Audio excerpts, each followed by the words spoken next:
而俄乌战争在本周升级到了非常接近危险的边缘。首先，10月26日，俄罗斯正式的通知美方，所以你如果说这是危险的爆发，未必是，因为他还通知了他最重要的敌人美国。俄罗斯告诉美国，他计划进行一个年度核子武力的演习，这个演习的名称叫做雷霆，而美国马上升级对于北约的防御，包括在罗马尼亚，总共14个国家，这里头呢，罗马尼亚跟乌克兰的距离是战争9个月以来最靠近北约组织、最靠近乌克兰的一次。同时，美国马上武装好几个并不拥有核子武器的国家，在他们的战斗机里头，希望能够装上一定的核子的打击能力。美国的乔治·布希号新航空母舰的打击群也正在地中海领导北约部署的海上打击行动，所以这是第一次俄乌战争打到现在9个月以来，一个卷入世界各方力量最近的一次。而普丁的回答是什么？普丁在最近的一场外交政策讨论会上，总共演讲了3个半小时。现场有些人问了他问题，其中有一段话非常的重要，我为大家摘录。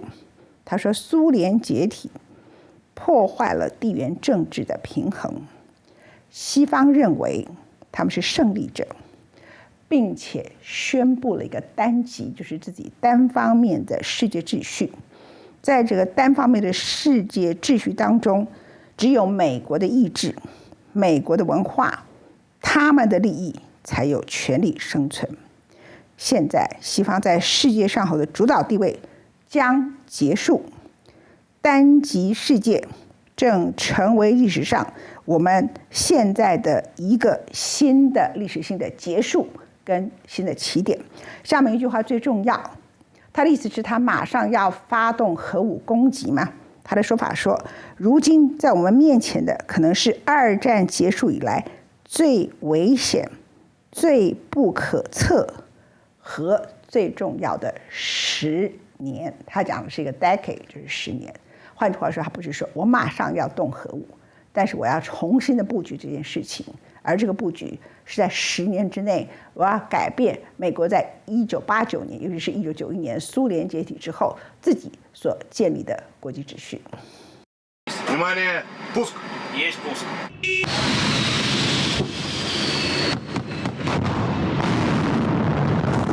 这是俄罗斯例行年度核武军演，也是俄乌开战后的第一次。Боевая тревога, ракетная атака. Боевая тревога, ракетная атака. Боевая тревога, ракетная атака. Лодка начинает погружение. Заданная глубина 50 метров. Отсюда производится пуск межконтинентальной ракеты «Синева».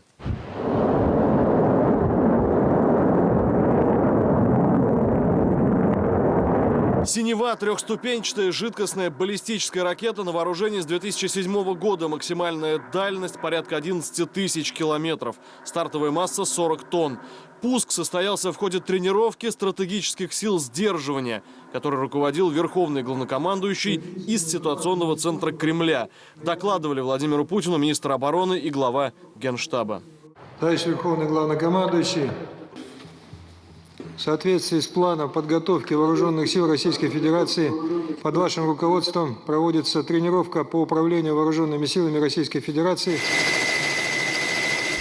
The Kremlin conducting massive annual nuclear drills involving submarine-launched ballistic missiles and others launched from Russia's fleet of strategic bombers. While the Russians notified the U.S. about the drills well in advance, Russian President Vladimir Putin with a clear warning to Washington. Putin is threatening to use nuclear weapons in Ukraine or in the West if he doesn't get his way in Ukraine. And he's not getting his way in Ukraine. There's no sign that this mobilization of the extra troops is going to do anything, at least in the short term. 华府严肃看待。Let me just say, Russia would be making an incredibly serious mistake if for to use a tactical nuclear weapon. I'm not guaranteeing you that it's a false flag operation yet. Don't know. But it would be a serious, serious mistake. In Washington today, Defense Secretary Lloyd Austin warned Russia any nuclear attack on Ukraine would trigger consequences. If this happened, we have been very clear from the very beginning that you would see a very significant response from the international community. Austin unveiled what he called the department's North Star, the National Defense Strategy, as well as the Nuclear Posture Review and the Missile Defense Review. The National Defense Strategy calls Russia an acute threat, but China the most comprehensive and serious challenge to U.S. national security. The Nuclear Posture Review reiterates support for the multi-trillion-dollar modernization of the U.S. nuclear triad, the ability to strike from the air, from land with intercontinental ballistic missiles, and from sea. It also rejects a promise made by candidate Biden. There is no first use doctrine that we should be pushing. For years, Biden has believed the U.S. should abandon historic ambiguity and pledge not to use nuclear weapons first. But the Nuclear Posture Review says that would have created an unacceptable level of risk in light of the range of non-nuclear capabilities being developed and fielded by competitors.